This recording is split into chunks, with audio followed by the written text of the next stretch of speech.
Here we are with my old friend, colleague, and Hall of Famer, Steve Flink, and we have to talk about this Australian Open, especially about this unbelievable final. Steve, first of all, how are you? I'm fine, Ubaldo. You know, that's probably the only word to describe it. You and I are both writers, and we like to believe we're very good writers we use lots of different adjectives. But unbelievable might be the only one that fits this match. I couldn't agree more. Yeah, well, Steve, I, to be very, very honest, I couldn't believe when Medvedev was up 2 sets to love, and then it was 3-2 and love 40 on Nadal serves. I couldn't believe there was any chance for Rafael Nadal to come back. And I just checked the odds by the bookmaker.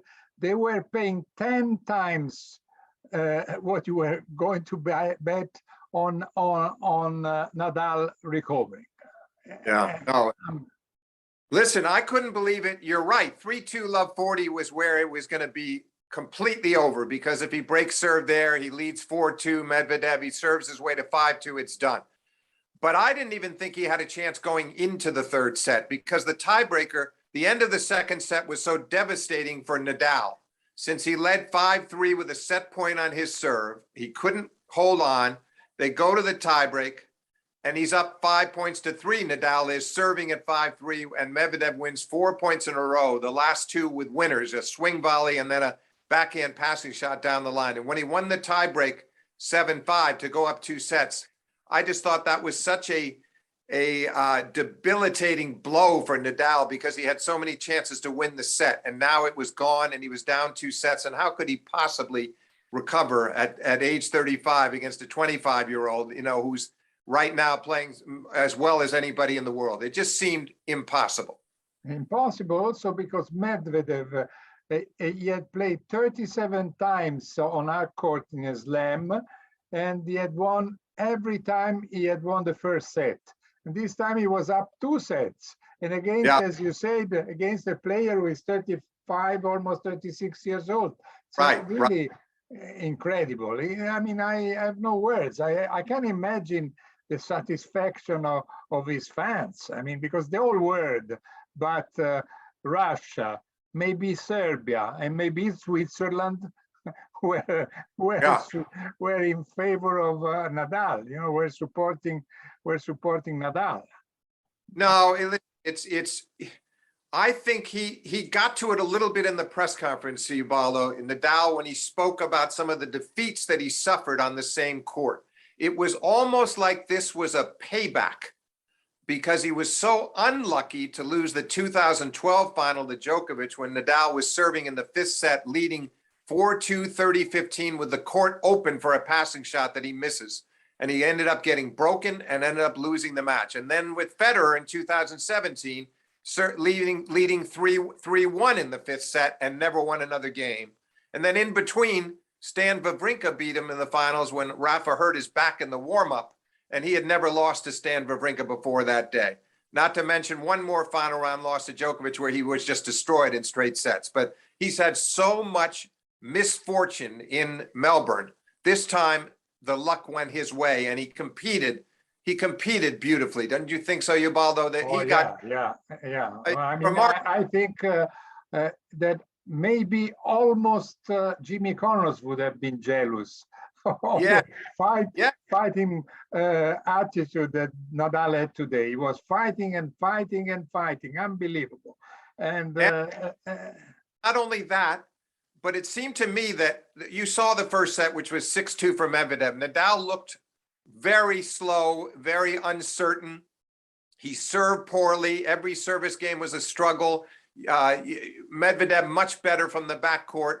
It just didn't even look like a match. That from 2-1 up in the first set, where we'd had a struggle to hold his serve. Nadal didn't win another game, and he just was obliterated in the first set.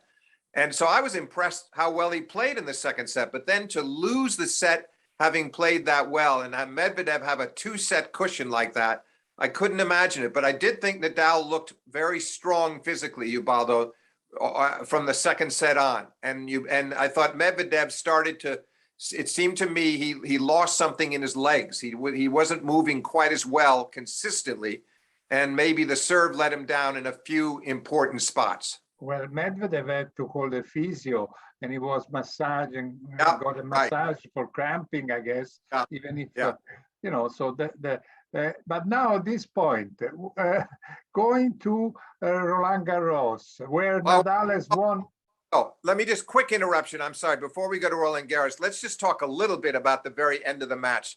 Did you think when Nadal served for the match at 5-4 and got to 30 love, missed a forehand and then double faulted and lost his serve and it's 5-all, did you think again that he was gone? I mean, I would have thought that would have been the final devastating blow to him to not serve the match out at 5-4 in the fifth. Did you feel that way?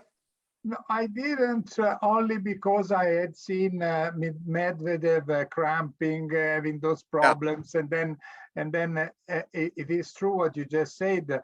It was a present given by Nadal, Yes. but the other one was not so healthy. No, it was not so in good shape. So I still thought that it could have a chance. Honestly, at that point, anything could have happened. While before, I didn't think anything could happen. Before. Okay. All right. So now we move on to go back to your comment now about Roland Garros. Well, my comment was now Rafael Nadal has won 21 slams, and Yes. when he will play he will play the next slam, he will have a chance, a great chance. For sure, he will be one of the two best favorites. He and Djokovic, if Djokovic decides to face the vaccination, because now the Roland Garros, they say that you have to be vaccinated before April. I mean, you know, you cannot use 6 months, but only 4 months. Right. Which means that if things don't change again, because they change all the time, then Djokovic will have some problems to go to Roland Garros. But let's say that he goes. Still, even if he won last year, and he won also recovering from 2 sets down in the final versus Tsitsipas, Right, and beating Nadal before.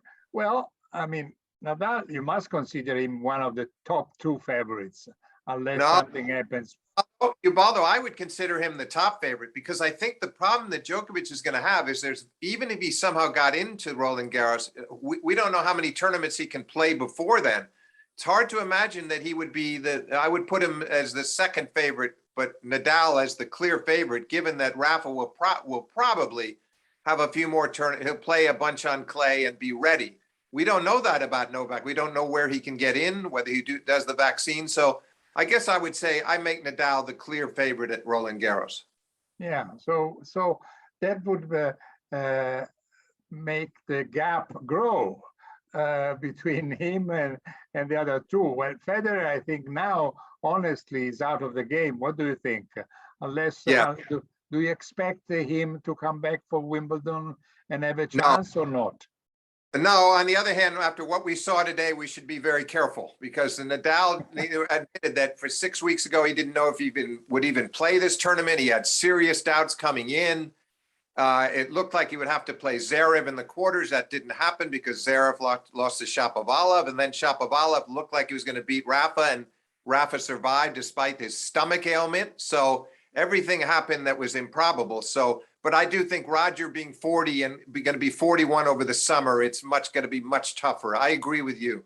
The race right now, it appears to be between Nadal and Djokovic. And you made a very important point, because if Nadal wins Roland Garros, as you would expect him to, as we speak today, he would then be 2 up on Djokovic. We would never have believed that. And that's going to be hard for Djokovic to overcome. Yeah, or even if he had a really good year the following year, even if he had a very good, say, 2023, he's having to come from 2 back against Djokovic in the latter stages of their career. He worked so hard just to get even with him, to be at 20 and 20 and 20. And now he might fall 2 behind. And Nadal is well aware of that, by the way, Ubaldo. He knows that. Yeah. Well, you know, I don't want to be rude, but today in the maybe it's a rude expression, but today I thought that Nadal was dead and buried. Yes. So now we all remember what happened in 2017 when there were 2 players that we thought they were dead and buried, and they were both Federer and Nadal, and they won 2 slams each in that Yes. year. Yeah. Now, last year Nadal never won a slam, never made a final. He played only the semi-final at Roland Garros, losing to Djokovic. Now, and the quarterfinal in Australia, losing to Tsitsipas from 2 sets to love up. So it wasn't a very satisfying year for Rafa, 2021. Yeah. So now we suddenly discovered today, and we would have not said the same things yesterday, that he is again in top physical shape, because but let's say today it didn't play so well, not only in the first set or second set. He missed quite a few forehands more than usual, and also I was looking at the stats. It's almost unbelievable that both of them had 22 break points. Yes. 22, and Nadal converted 7, and Medvedev only 6, which is unusual, because normally these are players who win their opportunities. They take advantage of those. So both of them had some ups and downs. So the match was exciting, was unbelievable, as we said, from an emotional point of view. I mean, really fantastic. You know, I was almost in tears for the emotions I was you know, feeling. But this guy, they never die. These guys, they never die. You know, so anything, who knows what will happen in Roland Garros between 36 years old right. Nadal. Although, you know what, Nadal, I think, agrees with you. He doesn't like to look too far into the future and assume that he'll be at his best in Roland Garros. He just prepares for the next event and hopes, like he did say after the match, that his foot felt fine today. He didn't feel any pain in the final today. That's a good sign. But of course, he admits that he can't know how it's going to be in a few weeks' time or a month's time. It's impossible for him to predict. And we also can't predict exactly what Djokovic will decide to do regarding the vaccine. And that will determine the whole rest of the year for him. Because if he decides to be very stubborn and says, I will not take it, he could miss all of the majors. This could be a complete wipeout of a year for him at the majors. Yeah. And then the only reason why Djokovic could be happy today is because his number 1 place in the ATP ranking is not so much in danger as it would have been if Medvedev had won in the. Yeah, but Ubaldo, don't you think that he would rather have had Medvedev win and take away number 1, Rafa get number 1? Yeah. I do think so. As all the Serbians would, and all the Swiss would have hoped, because today I spoke with some Federer's fans, and they said, well, we would like the story ends with them all finishing at 20 titles, but now it's too late. Yeah, absolutely. And listen, I still think whatever happens this year, I still think Djokovic is so determined, and I'm hoping he will sort it out in his mind and decide to take the vaccine. And I'm pretty convinced that he's not going to end his career with 20 major titles either. There's more to come from Novak Djokovic. Yeah. Well, we'll see. Sorry, Steve, we had some technical problem with the connection. You in New York, myself in Florence. talking about Melbourne, so there is a little confusion.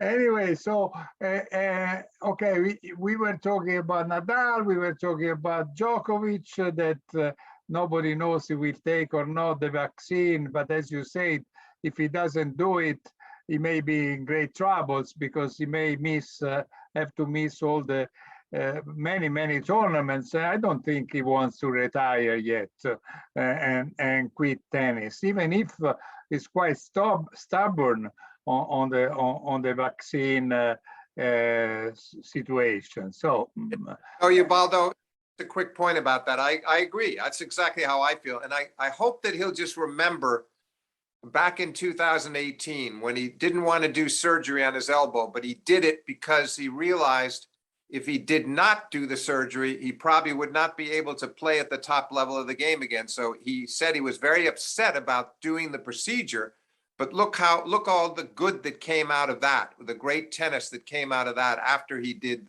that surgery. So I hope he'll look at the vaccine the same way and say, I may not like it, and I'm not happy about it, and I don't really want to put that into my body, but I'm going to do it because it's the only way that I can continue playing professional tennis consistently, and also realize that everybody does it for each other so that we don't get each other sick. That's all. Sure. Listen, Steve, what do you think about the future of Daniil Medvedev? Do you think he will suffer sort of trauma, a shock, or he will recover quickly enough and he will almost forget what happened today? I hope it's the latter. I hope he forgets about what happened today, because he's an enigmatic person. You just never know what to expect from him. And we've seen him with a lot of ups and downs over the last few years and some surprising losses. And then he goes through periods where he looks unbeatable and where he's very calm again. And then we have a tournament like this where he's having altercations with the umpire, arguing with the umpire, telling them to enforce the rules, getting angry, and yet still playing great tennis. I hope he'll come out of this.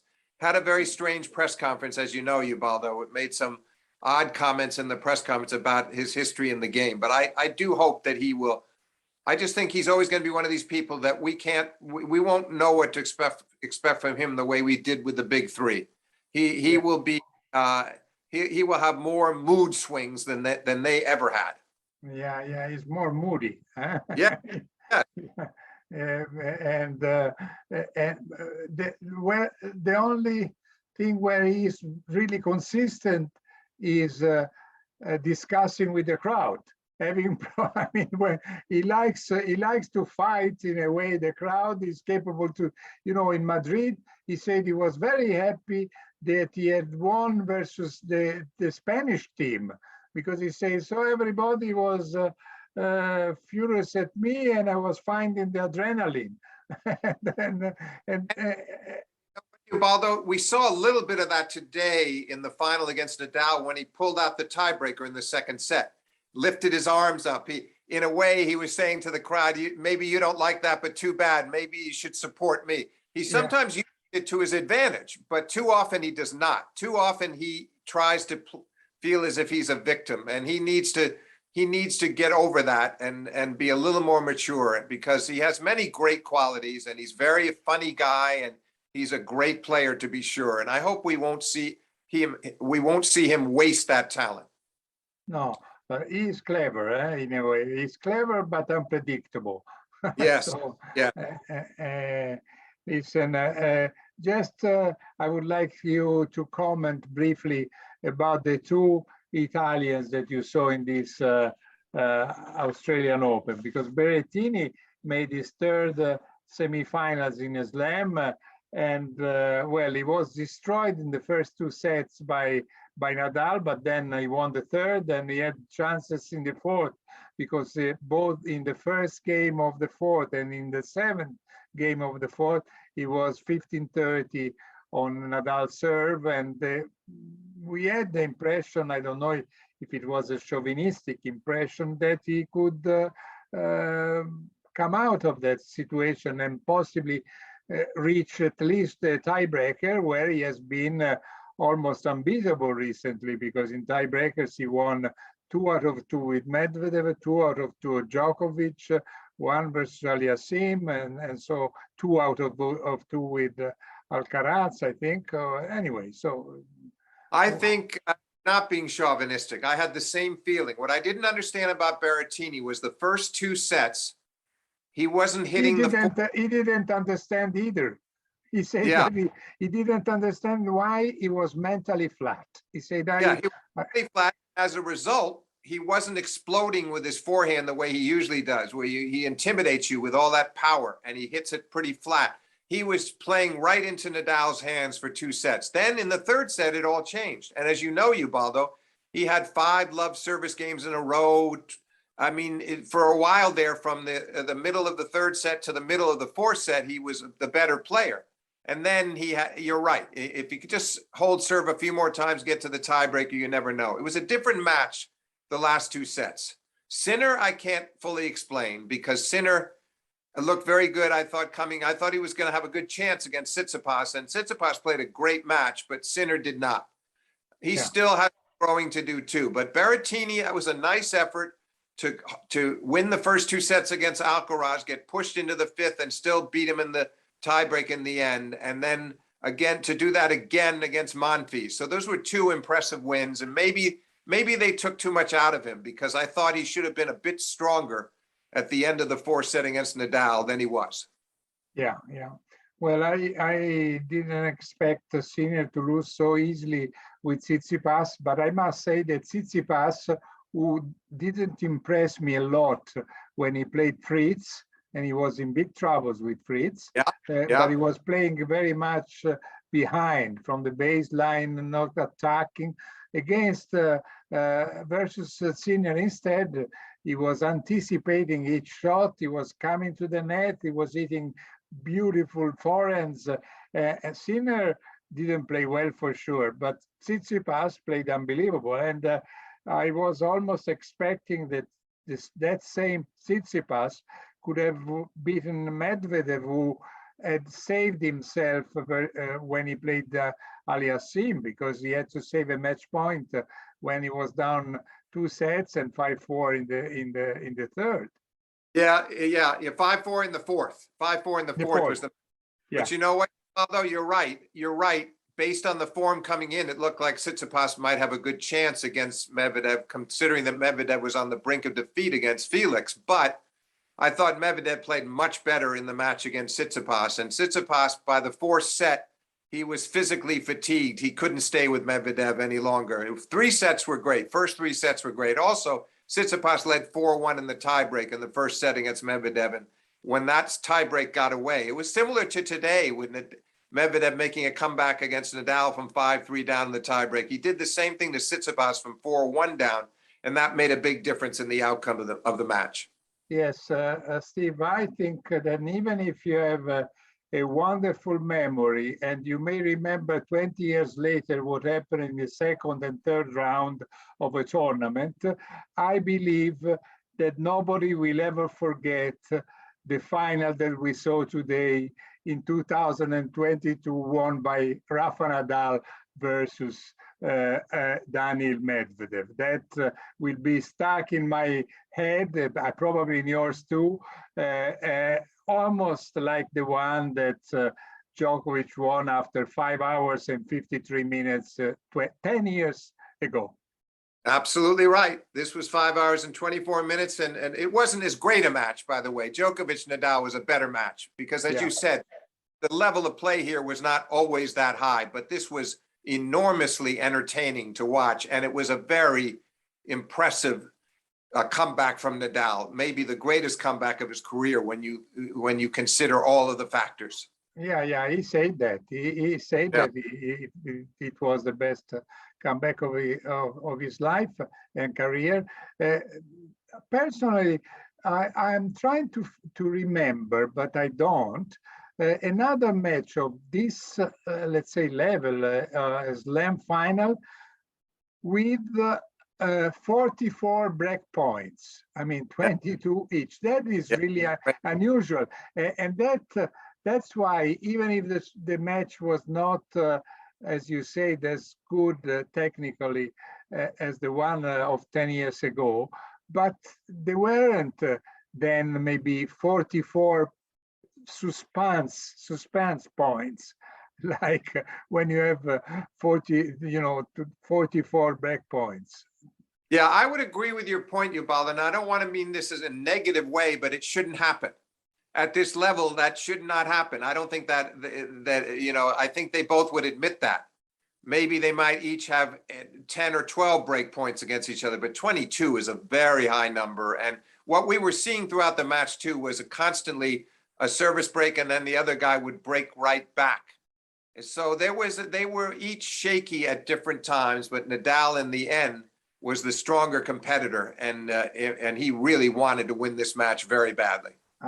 Just two last subjects. One, you just after what you just said, I say, well, but if you have all these emotions, and sometimes we say that the serves are too much dominating, that maybe a rule could even be changed. Someone is saying just one serve, another one is saying why in the women's tennis every game starts from even, whether you serve or return, and in men's doesn't happen.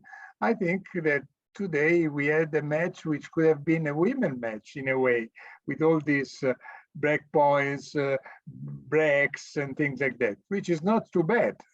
Not too bad. And some of it was because these are two of the best returners in the game, no doubt about it. They both stand very far back behind the baseline mainly, and they get the return back and then manage to come in closer to the baseline after the first shot. So they're great that way. Their returns of serve are excellent. Having said that, that's still a lot of break points. Sometimes it was happening because the server was making mistakes. Sometimes it was happening because the return of server was playing great tennis. It was a combination of factors. In the end, it really doesn't matter because the public was treated to a wonderful spectacle between these two players.